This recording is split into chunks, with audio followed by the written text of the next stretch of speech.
Hello बच्चों, good morning. कैसे हैं आप लोग? शायद कल का जो टॉपिक था वो आपने रिवाइज भी किया होगा घर पर। जो टॉपिक अपना रनिंग में है वो है सॉल्ट एनालिसिस। तो एक बार कल का जो लेक्चर था अपना लेक्चर 1, उसको एक बार मैं ब्रीफ में आपको रिवाइज करवा देता हूँ। देखिए, इसमें अपने को सॉल्ट एनालिसिस करना होता है। कोई भी गिवन सॉल्ट होता है उसका अपने को एनालिसिस करना होता है। तो उसके लिए दो तरह के टेस्ट बताए थे आपको। पहला होता है ड्राई टेस्ट और दूसरा होता है वेट टेस्ट। वेट टेस्ट की अगर बात करते हैं पहले, तो वो दो तरह से किया जाएगा, एक प्रीलिमिनरी टेस्ट और बाद में कंफर्मेटरी टेस्ट किया जाएगा। अब बात आते हैं बेटा ड्राई टेस्ट की। तो ड्राई टेस्ट में एक तो दो मैंने आपको कल बताए थे, एक तो फिजिकल एग्जामिनेशन और दूसरा आपको मैंने बताया था इसमें फ्लेम टेस्ट। फिजिकल एग्जामिनेशन में जस्ट इस तरह से आइडिया लगा लिया जाएगा, जैसे कोई अगर सॉल्ट है वो अगर मान लीजिए कलरफुल है तो it belongs to from D block. अगर कोई भी हैवी है, कोई सॉल्ट अगर उठाने में अगर हैवी लग रहा है तो belongs to Hg+2, Bi+2, Pb+2 etcetera etcetera. अगर मान लीजिए कोई कलर हाइग्रोस्कोपिक या मॉइस्चर टाइप का है तो फिर इसका मतलब वो उसमें जो कैटायन है ना वो एस ब्लॉक ग्रुप का बैठा हुआ है। इसी तरह से अगर कोई अपनी प्रॉपर स्मेल है उसमें तो मे बी विनेगर स्मेल हो सकती है, तो ऑक्सलेट हो या फिर एसिडेट हो सकता है। इसके अलावा इसमें अगर यूराइनल स्मेल आ रही है तो फिर वो अमोनियम हो सकता है। तो आज की वीडियो को कंटिन्यू करते हैं। नेक्स्ट टेस्ट अपना इसमें बोरेक्स बीड टेस्ट। काफी इंपॉर्टेंट है ये, काफी इंपॉर्टेंट है ये। दोनों तरह के एग्जाम में काफी बार आता है इसमें से, जेई में भी और नीट में भी। तो थोड़ा सा इसको अच्छे से समझिएगा।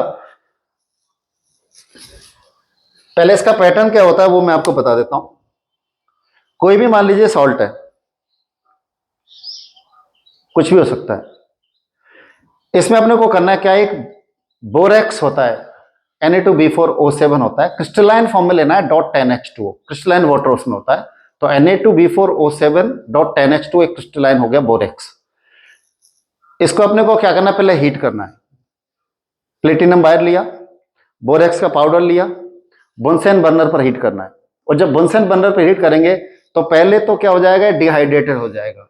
तो Na2B4O7 जो आ रहा है वो H2O को रिलीज कर देगा, तो Na2B4O7 डिहाइड्रेटेड अपने को सॉल्ट मिलेगा। इसको फर्दर और हीट करने पर एक इसमें ग्लासी बीड बनेगी जो कि ट्रांसपेरेंट होती है, वो B2O3 बोलते हैं उसको, मेटाबोरेट भी बनता है साथ में। अब यहीं से अपना इसका टेस्ट स्टार्ट किया जाएगा। तो जो ये बीड बनी है उसी प्लेटिनम वायर पर जो सॉल्ट आपको गिवन है उसको टच करेंगे और फिर उसको फ्लेम पर लेकर के जाएंगे। और जैसा कि आपको मैंने कल बताया था, फ्लेम के 3 पार्ट बताए थे। जो लोअर पार्ट होता है वो तो इनर्ट होता है, उसके ऊपर वाला रिड्यूसिंग पार्ट, और वो सबसे ऊपर वाला होता है ऑक्सीडेशन पार्ट। तो इस मेटल का जो सॉल्ट है उसको लेकर के बीड पर रख करके लेके जाएंगे और उसको पहले ऑक्सीडेशन वाली फ्लेम में लेकर के जाएंगे। कलर शो करेगा पर्टिकुलर। बाद में उसको कंफर्म करने के लिए थोड़ा सा उसको रिड्यूसिंग फ्लेम में भी अपने को उसको हीट करना पड़ेगा। ये इसका पूरा पैटर्न रहेगा। ठीक है बच्चों, देखिए आप कंटिन्यू। देखिए, in this test borax salt is heated on the platinum wire. जैसा कि अभी मैंने आपको बताया था, पहले अपने को क्या करना है, जो बोरेक्स पाउडर पर प्लेटिनम वायर को टच करके उसको हीट करेंगे। देन फर्स्ट डू डिहाइड्रेटेड, तो पहले जो क्रिस्टलाइन वाटर था वो वहां से डिहाइड्रेटेड हो जाएगा। After that it form a glassy bead. देखिए, जैसे मान लीजिए ये प्लेटिनम का वायर, इस पर अपने को ये बोरेक्स पाउडर है, इसको टच करना है। ये बोरेक्स पाउडर इस पर टच किया। उसके बाद जो फ्लेम है, जो कि मैंने 3 तरह की बताई थी कल आपको लास्ट लेक्चर में, इस पर टच करेंगे। ओनली ये बोरेक्स है, अभी सॉल्ट नहीं लगाया है इस पर। उसके बाद इसमें एक बीड बनेगी मेटाबोरेट की वजह से, BO2-। इसके बाद स्टेप रहेगा अपना, इसको बीड को सॉल्ट पर टच करेंगे। तो इस बीड पर जब आपने सॉल्ट को टच किया, उसके बाद फिर से इसको आपने फ्लेम पर रखा।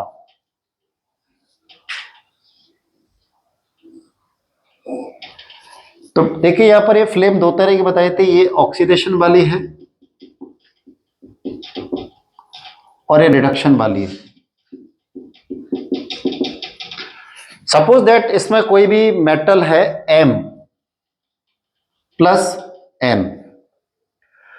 होगा कि इसमें जब आप m प्लस एन, जो m प्लस एन चार्ज है इसके ऊपर, सपोज दैट वो हो सकता है Pt plus two anything else, copper भी हो सकता है, इस पर टच किया ऑक्सीडेशन वाले पर, तो यहाँ पर तो इसमें मेटाबोरेट बनेगा सेम पैटर्न का, m पहले ऑक्साइड बनेगा और बाद में वो मेटाबोरेट में कन्वर्ट हो जाएगा BO2 माइनस। ओके, ये बनेगा ऑक्सीडेशन। अब ये अपना प्रॉपर कलर शो करेगा। उसके बाद क्या करेंगे, इसी को आप यहां पर रिडक्शन वाले पर टच करेंगे। जब इसको रिडक्शन वाले पर टच करेंगे तो फिर रिडक्शन वाले में मैंने आपको बताया था इसमें कार्बन पार्टिकल्स होते हैं जो कि अनबर्न्ट होते हैं, वो इसको रिड्यूस करेंगे। तो रिड्यूस करेंगे तो जो मेटल M प्लस एन था वो रिड्यूस होकर के या तो बना लेगा M प्लस एम की फॉर्म में, या फिर वो मेटल की फॉर्म में आ जाएगा M की फॉर्म में। मतलब फाइनली यहाँ पर जो प्लस एन, जो एन की वैल्यू है वो इस M से ज्यादा है, ये ज्यादा है तो यहाँ पर रिड्यूस हो गया। जैसे कोई भी मेटल का ऑक्सीडेशन नंबर मान लीजिए पहले +2 था, तो या तो वो बन जाएगा M प्लस में 1 में, या फिर बन जाएगा वो M में। दोनों ही केस में रिडक्शन हो गया, इस M+2 का रिडक्शन हो गया M प्लस में, या फिर M+2 का रिडक्शन हो जाएगा M में। एक बार वापस से इसको देखते हैं। सबसे पहले आपको प्लेटिनम वायर को बोरेक्स पाउडर पर टच करना है और बुनसेन बर्नर की फ्लेम पर उसको बर्न करना है। उसके बाद इसमें एक बीड बनेगी जो कि ग्लासी रहेगी, ट्रांसपेरेंट रहेगी, मेटाबोरेट की वजह से BO2 minus, metaborate BO2 minus, metaborate BO2 minus. ये कुछ चीज ऐसी होती है जिनको फ्रिक्वेंट लेकर आप बार बार में बोलोगे तो वो इजिली आपको लर्न हो जाएगा। बाद में क्या करेंगे, जो बीड है इसको सॉल्ट पर टच कराएंगे, इस तरह से सॉल्ट पर टच कराया। अब यहाँ पर जो फ्लेम है उसके दो पार्ट है, एक तो ऊपर वाला ऑक्सीडेशन और नीचे वाला रिडक्शन। तो पहले जब आपने ऑक्सीडेशन वाले पार्ट पर टच किया तो इसमें ओनली मेटाबोरेट में कन्वर्ट हो जाएगा, ये मेटाबोरेट में कन्वर्ट होगा ऑक्साइड बनने के बाद, तो अपना प्रॉपर कलर देगा। उसके बाद अब इसी को आपने इसमें रिडक्शन वाले जोन में टच किया फ्लेम के साथ, तो इसमें जो M प्लस एन था, जो हायर स्टेट में था, वो यहाँ पर M प्लस एम या फिर मेटल में कन्वर्ट हो जाएगा। ये इसका पूरा पैटर्न है। तो देखिए इसमें ये आपने पहले बोरेक्स पाउडर लिया Na2B4O7.10H2, ये बोरेक्स सॉल्ट बोल सकते हो उसको आप। इसको आपने फ्लेम पर हीट किया है, तो हीट करने के बाद पहले तो ये जो क्रिस्टलाइन वाटर है ये यहां से डिहाइड्रेटेड हो जाएगा, तो फाइनली आपको Na2B4O7 सॉलिड बनेगा, डिहाइड्रेटेड बना। तो इसमें लिखा है in this test borax salt is heated on the PT wire, platinum wire रखने के बाद इसको गर्म कर रहे हैं। देन फर्स्ट डू डिहाइड्रेटेड, तो फर्स्ट स्टेप में ये डिहाइड्रेटेड हुआ है। उसके बाद क्या हो जाएगा, ये ग्लासी बीड बनेगा। अब इसको फर्दर अगर इसको और हीट करेंगे तो फिर क्या बनाएगा, ग्लासी बीड। फर्दर हीट किया, अब फर्दर हीट करने के बाद दो चीजें बनेगी, एक तो बनेगा मेटाबोरेट BO2 माइनस, और साथ में बनेगा इसका एनहाइड्राइड B2O3, इसको बोलेंगे बेटा boric anhydride, boric anhydride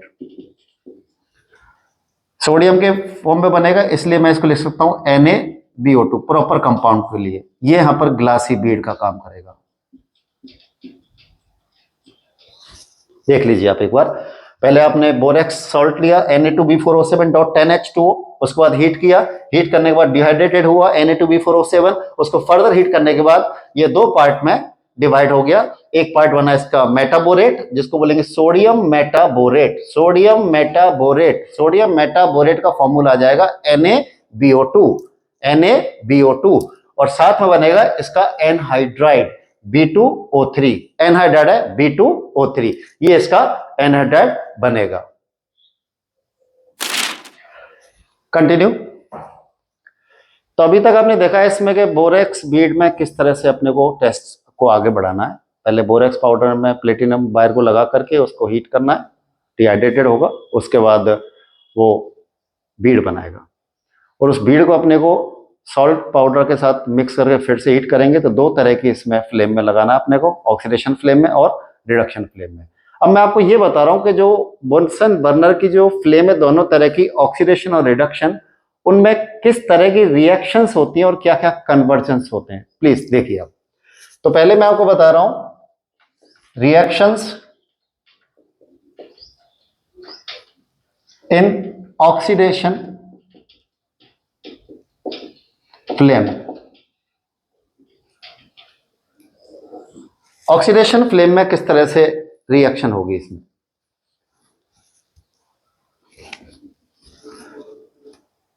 oxidation zone है वो ऑक्सीजन की थोड़ा सा एक्स्ट्रा उसमें अमाउंट है, तो पहले उसमें सॉल्ट का क्या बनेगा, ऑक्साइड बनेगा, और वो ऑक्साइड मेटाबोरेट में कन्वर्ट हो जाएगा B2O3 के हेल्प से। देखिए बेटा, ये मान लीजिए ट्रांजिशन मेटल का सॉल्ट है,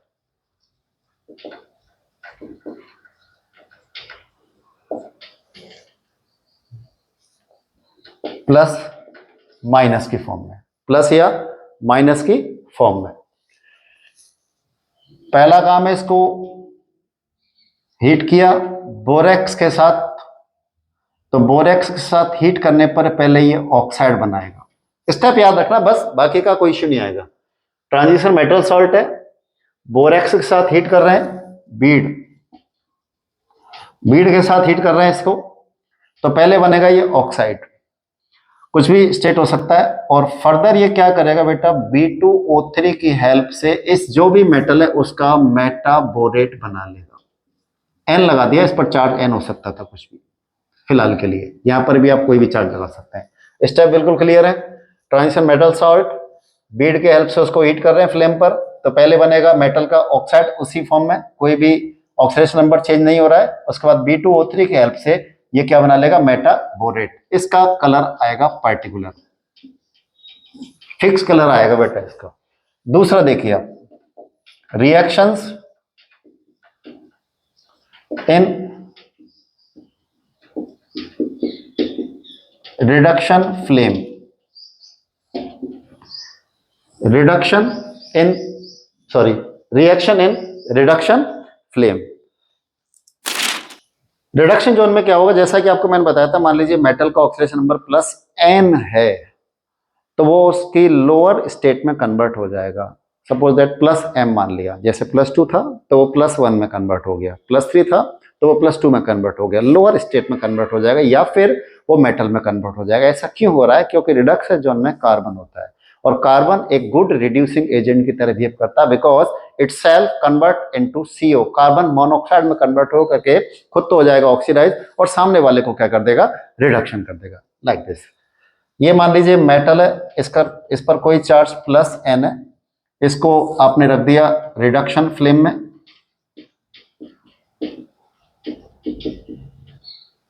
तो ये कन्वर्ट हो जाएगा M+M या फिर M। यहां पर ध्यान रखना, जो N है वो ज्यादा है और M की वैल्यू क्या है, कम है यहां पर। तो देखिए बेटा, इसमें जो ये ऑक्सीडेशन फ्लेम से जो मेटाबोरेट बना था, ये वाला, इस वाले में, ये वाला रिडक्शन में लेके जा रहे हैं, तो यहां पर कार्बन प्रेजेंट है क्योंकि रिडक्शन जोन है। अब कार्बन प्रेजेंट है तो दो काम हो सकते हैं, या तो ये लोअर स्टेट में बनाएगा या फिर मेटल बनाएगा। अब लोअर स्टेट में बनाएगा तो मान लीजिए MbO2, और कम स्टेट में मान लीजिए इसका क्या आ गया, m, और साथ में कार्बन ऑक्सीडाइज होकर क्या बना लेगा, CO बनाएगा। कार्बन ऑक्सीडाइज होकर क्या बना लेगा, CO।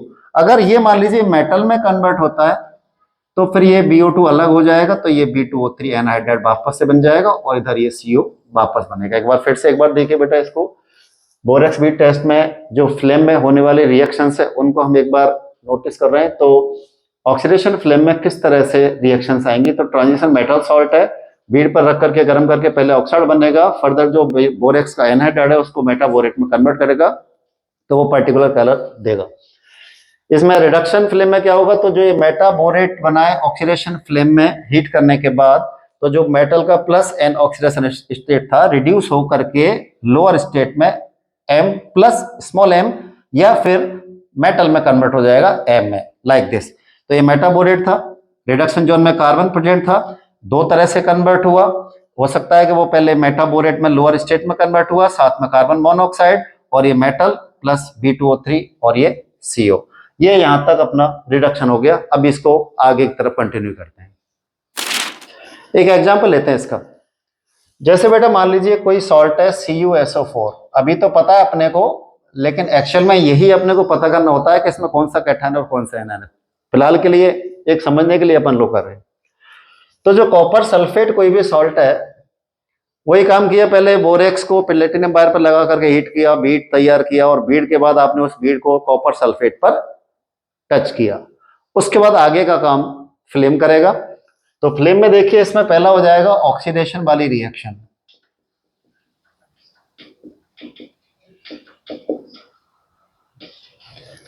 ऑक्सीडेशन फ्लेम में क्या होने वाला है, तो जो ये CuSO4 है, या फिर आप इसको Cu+2 लिख सकते हो, पहले ये ऑक्सीडाइज हो जाएगा CuO में, और साथ में ये गैस बाहर निकल जाएगी SO3। उसके बाद जो ये ऑक्साइड बना है, ये B2O3 की हेल्प से इसका मेटाबोरेट बनाएगा। अब स्टेट देखते हैं क्या है। तो बेटा CuSO4 में कॉपर की जो स्टेट थी वो थी +2, तो यहां पर जब +2 थी तो यहां पर जो मेटाबोरेट बनेगा ना ये ऑक्सीडेशन फ्लेम में, वो भी 2 का ही बनेगा। अब इस पर -1 चार्ज है तो अपने को ये ट्वाइस लगाना पड़ेगा। इसका कलर आ जाएगा ब्लू कलर, इसका ब्लू कलर आ जाएगा। वहीं पर अगर मान लीजिए हम देखते हैं कि इसमें रिडक्शन फ्लेम में क्या होने वाला है,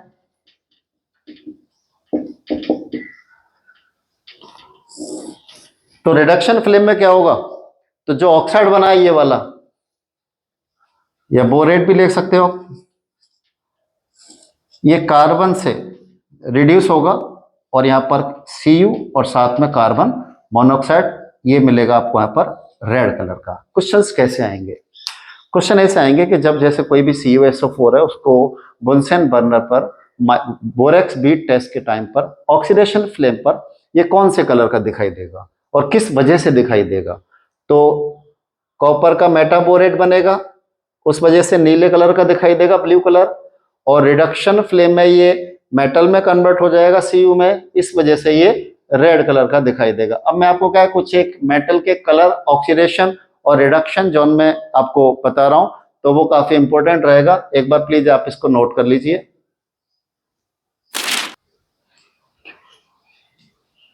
देखो बच्चों, ये कुछ कलर हैं जो कि मैं आपको बता रहा हूं कि कौन सा आयन किस तरह का ऑक्सीडेशन में और रिडक्शन में कलर देगा और किस वजह से देगा।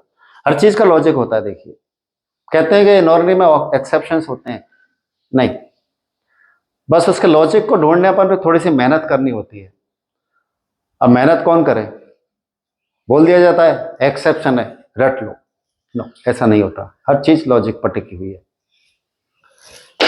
Cu+2, देखो बेटा, कोई भी Cu+2 का किसी भी फॉर्म हो सकता है, CuCl2, मतलब उसमें Cu+2 प्रेजेंट होना चाहिए उसमें। तो जब आपने उसको बीड पर लगाया और ऑक्सीडेशन फ्लेम में लेके गए, तो जैसा कि आपको मैंने बताया था, यहाँ पर ऑक्सीडेशन फ्लेम में कभी भी कोई भी कलर ऑक्सीडेशन नंबर में चेंज नहीं आएगा। तो अगर ये +2 है तो यहाँ पर भी ये +2 आएगा, मतलब मेटाबोरेट का ट्वाइस लगेगा। इधर Cr+3 है तो यहाँ पर भी मेटाबोरेट का थ्राइस लगेगा। इधर CO+2 है तो यहाँ पर भी मेटाबोरेट का ट्वाइस लगेगा। इधर +3 है तो यहाँ पर भी मेटाबोरेट का थ्राइस लगेगा। Na+2 है तो यहाँ पर भी मेटाबोरेट का ट्वाइस लगेगा। मतलब जो ऑक्सीडेशन स्टेट है उतना ही वहां पर मेटाबोरेट लगाना पड़ेगा, बिकॉज ये ऑक्सीडेशन फ्लेम है तो यहाँ पर कोई भी चेंज नहीं आता ऑक्सीडेशन में। तो कलर देखिए आप, इसमें ये ब्लू कलर का हो जाएगा। Cr+3 दो तरह के कलर शो करता है, एक ग्रीन और एक ऑरेंज। जब क्रोमियम +3 स्टेट में होता है, क्रोमियम +3 स्टेट में होता है, तभी होता है ग्रीन कलर का। और अगर मान लीजिए ये Cr+6 में जाएगा तब ये ऑरेंज होता है, ऑरेंज में। देखिए बेटा, डाइक्रोमेट में ऑरेंज आएगा और क्रोमेट में येलो आ जाता है। फिलहाल हम डाइक्रोमेट पकड़ के चलते हैं। ये बात फिक्स है बेटा, बिल्कुल फिक्स है, ब्रह्मवाणी मान के चलना। इसमें क्रोमियम केवल 2 ही स्टेट शो करता है, या तो लोअर तो रहेगा इसका +3 और हायर रहेगा इसका +6। लोअर रहेगा +3 और हायर रहेगा +6। देखिए यहाँ पर क्रोमियम यहाँ पर +3 है, ऑलरेडी लोअर स्टेट पर है, तो ऑक्सीडेशन में तो कोई चेंज आएगा नहीं इसका, ऑक्सीडेशन फ्लेम में वही +3 में रहेगा। लेकिन जब बात करेंगे इसका रिडक्शन फ्लेम में, तो रिडक्शन फ्लेम में जिस तरह से Cu+2, जो मैंने आपको एग्जांपल बताया था अभी, वो किस में कन्वर्ट हो गया था, मेटल में कन्वर्ट हो गया रिडक्शन में। वहीं पर जो Cr+3 है, देखिए बेटा, ये यहाँ पर Cr+3 में ही रहेगा, क्योंकि इसका लोअर स्टेट ही +3 होता है, इसलिए ये +3 में बनाएगा। तो दोनों केस में कौन सा कलर मिलेगा, ग्रीन। तो कह सकते हैं कि जो क्रोमियम है वो ऑक्सीडेशन फ्लेम में अपना टेस्ट दे देगा, उसको रिडक्शन फ्लेम में ले जाने की जरूरत बिल्कुल भी नहीं पड़ेगी। कोबाल्ट +2 की बात करते हैं तो यहाँ पर ये ब्लू कलर का है, इधर भी कोई चेंज नहीं आ रहा ब्लू, क्योंकि कोबाल्ट का भी मिनिमम होता है +2, तो वो में भी उसमें भी कोई चेंज नहीं आएगा, तो इन दोनों में तो कोई टेंशन नहीं है। Cr green, cobalt blue, Cr green, cobalt blue. Fe+3 में वही +3 आ गया, और Fe+3 तो वैसे भी येलो कलर का होता है। जैसे अपने लैब में काम करते हैं अपन लोग, तो जब फिनोल का टेस्ट कराते हैं न्यूट्रल FeCl3, तो वो FeCl3 येलो कलर का होता है, तो उससे आप इसको याद कर सकते हैं कि जो Fe+3 होते हैं they are yellow in colour, तो वो येलो कलर का मिलेगा। लेकिन बाद में जब उसको आपने Fe+2 बना दिया तो Fe+2 ग्रीनिश कलर का होता है। जब उसका रिडक्शन हो जाएगा Fe+3 से Fe+2 में, then it convert into green. And last Na+2 brown colour से बनेगा, ये ग्रे कलर में, क्योंकि यहाँ पर ये मेटल में कन्वर्ट हो जाएगा। Na ग्रे कलर का है। तो बेटा देखिए, ये जो टेस्ट था ये बोरेक्स बीट टेस्ट था। अब नेक्स्ट अपना आ रहा है इसमें माइक्रोकॉस्मिक बीट टेस्ट। ज्यादा डिफरेंस नहीं है, बिल्कुल सेम उसी की तरह ही है, बस थोड़ा सा वहां पर मेटाबोरेट बन रहा था, यहाँ पर फॉस्फेट बन जाएगा, बाकी सारी चीजें सेम रहेगी। एक बार प्लीज आप इसको नोट कर लीजिए जरूर। नेक्स्ट है अपना microcosmic bead test. Borax bead test के जैसा ये बिल्कुल, बस वहां पर बोरेक्स काम में लिया था, यहाँ पर माइक्रोकॉस्मिक काम में ले रहे हैं। ये देखिए जो फॉर्मूला आपको दिखाई दे रहा है NaNH4HPO4.4H2O, this is the formula of microcosmic salt. Mainly तो ये फॉस्फोरस से बिलोंग करता है, क्योंकि हीट करने पर जो अमोनियम वाला पार्ट दिखाई दे रहा ना, ये तो गैस बन के NH3 की फॉर्म में स्केप कर जाएगा। तो देखिए क्या होता है इसमें, वही तरीका, पहले इसका जो क्रिस्टलाइन वाटर है इसको हीट करके डिहाइड्रेट करेंगे, तो ये डिहाइड्रेटेड सॉल्ट अपने को मिल जाएगा, वही माइक्रोकॉस्मिक डिहाइड्रेटेड सॉल्ट। फर्दर हीट करने के बाद जैसे वहां पर बना था बीड और मेटाबोरेट B2O3 बना था और साथ में BO2- बना था, उसी तरह से यहाँ पर देखिए ये सोडियम मेटाफॉस्फेट बनेगा, सोडियम मेटाफॉस्फेट, और यही यहाँ पर ग्लासी बीड का काम कर रहा है। यहाँ पर यही ग्लासी बीड का काम कर रहा है NaPO3 नाम है इसका, सोडियम मेटाफॉस्फेट। NaPO3 नाम है इसका, सोडियम मेटाफॉस्फेट। बार बार अगर इनको बोलेंगे लिखेंगे तो आपको इजीली ये लर्न हो जाएंगे, और बाद में NH3 का गैस और H2O हीट की वजह से वेपर बन के स्केप कर जाएगा। देखिए इसमें वही रिएक्शन ऑक्सीडेशन फ्लेम और रिडक्शन फ्लेम में जैसा वहां किया था। ऑक्सीडेशन फ्लेम में सेम ऑक्सीडेशन नंबर की मेटल बनती है, और रिडक्शन फ्लेम में या तो लोअर बैलेंसिंग बनेगी या फिर मेटल में कन्वर्ट होता है विद कार्बन मोनोऑक्साइड, क्योंकि कार्बन प्रेजेंट है रिडक्शन फ्लेम में। तो आपने वही सॉल्ट लिया, बीड लगाया उस पर, बीड लगाने के बाद ये वाली बीड लगाई NaPO3, तो ऑक्साइड में कन्वर्ट हो जाएगा और ये मिक्स ऑर्थोफॉस्फेट बनेगा। मिक्स ऑर्थोफॉस्फेट, मिक्स का मतलब क्या है, देखिए यहाँ पर बीड का तो Na मेटल आ गया, और इधर जो भी ट्रांजिशन मेटल आएगा M, ये दोनों कंबाइंड होकर के NaM फॉस्फेट PO4 बनाएगा, NaM और PO4 बनाएगा, मिक्स्ड ऑर्थोफॉस्फेट, मिक्स्ड ऑर्थोफॉस्फेट बनेगा इसमें, ये अपना कलर देगा। अब रिडक्शन फ्लेम में क्या करेंगे, वही जो मिक्स ऑर्थोफॉस्फेट बन रहा है इसी को फर्दर उसमें हीट करेंगे, तो ऑलरेडी उसमें कार्बन प्रेजेंट है रिडक्शन जोन में, तो वहां पर क्या हो जाएगा, लोअर बैलेंसी वाला मिक्स ऑर्थोफॉस्फेट बन जाएगा। अगर +2 है तो +1 में हो जाएगा, +3 है तो +2 में हो जाएगा, मिक्स में उस बैलेंसी थोड़ी सी रिड्यूस हो जाएगी, या फिर वो मेटल में कन्वर्ट हो जाएगा अलॉन्ग विद कार्बन मोनोऑक्साइड, और NaPO3 आपको वापस से मिल जाएगा। ये पूरा एक बार आप देख सकते हैं इसको, और एक एग्जाम्पल से मैं इसको अभी क्लियर कर देता हूँ, प्लीज इसको नोट कर लीजिए। देखिए बच्चों, इसका एक एग्जांपल ले लेते हैं माइक्रोकॉस्मिक से कैसे करते हैं। जैसे वही अभी एग्जांपल लिया था आपने कॉपर सल्फेट का, वही कॉपर सल्फेट, यहां पर इसमें Cu+2 प्रेजेंट है। अब आपने इसको ऑक्सीडेशन फ्लेम में डाला, इन ऑक्सीडेशन फ्लेम,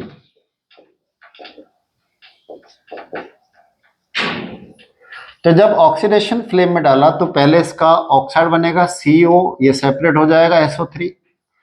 बाद में जब आपने इसमें वो जो माइक्रोकॉस्मिक बीड बना था NaPO3, इस बार यहाँ पर NaPO3 लेना है, वहां पर बोरेक्स बीड लिया था BO2-, और यहाँ पर क्या ले रहे हैं NaPO3, तो यहाँ पर वो मिक्स ऑर्थोफॉस्फेट बनेगा, NaCU का ऑर्थोफॉस्फेट, ये मिक्स्ड ऑर्थोफॉस्फेट है।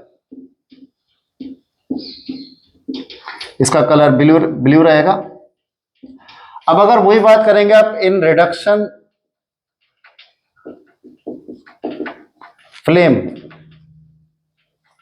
तो रिडक्शन फ्लेम में वही है ना, ये मिक्स ऑर्थोफॉस्फेट आएगा। तो जो मिक्स ऑर्थोफॉस्फेट आएगा ये कार्बन प्रेजेंट है इसमें, और कार्बन प्रेजेंट है तो फिर क्या हो जाएगा, इसमें कॉपर मेटल मिल जाएगा और NaPO3 वापस हो जाएगा।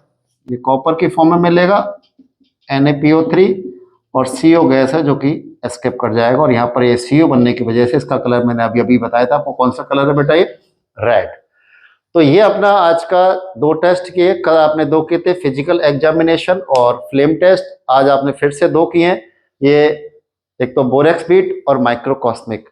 नेक्स्ट जो अपना वीडियो आने वाला है उसमें एक तो चारकोल कैविटी, कोबाल्ट नाइट्रेट, और एक सबसे इंपॉर्टेंट सेक्शन आने वाला है उसमें थर्मल डिकम्पोजिशन। ये आपको केमिकल बॉन्डिंग वाले में भी मिलेगा चैप्टर में, सॉल्ट एनालिसिस में भी मिलता है। ये अपना पूरी तरह से 2 चल रहा है। तो जो लास्ट वीडियो थी उसमें आपका काफ़ी अच्छा रेस्पॉन्स मिला, और उम्मीद है कि आगे भी आपको काफ़ी अच्छा मैं करता रहूँगा मेरी तरफ से। और ये वीडियो के बारे में आप ज़रूर कमेंट्स करके बताइएगा कैसा लगा, और इसको लाइक और कमेंट करिए, और अपने मेरा नंबर इसमें मैं डिस्क्रिप्शन में डाल दूंगा। आपको बच्चों अगर कोई भी डाउट होता है तो आप मेरे व्हाट्सअप नंबर पर अपने डाउट्स प्लीज़ भेज देना, जो मेरे से बन पड़ेगा मैं आपकी डेफिनेटली हेल्प करूँगा। Okay, thank you.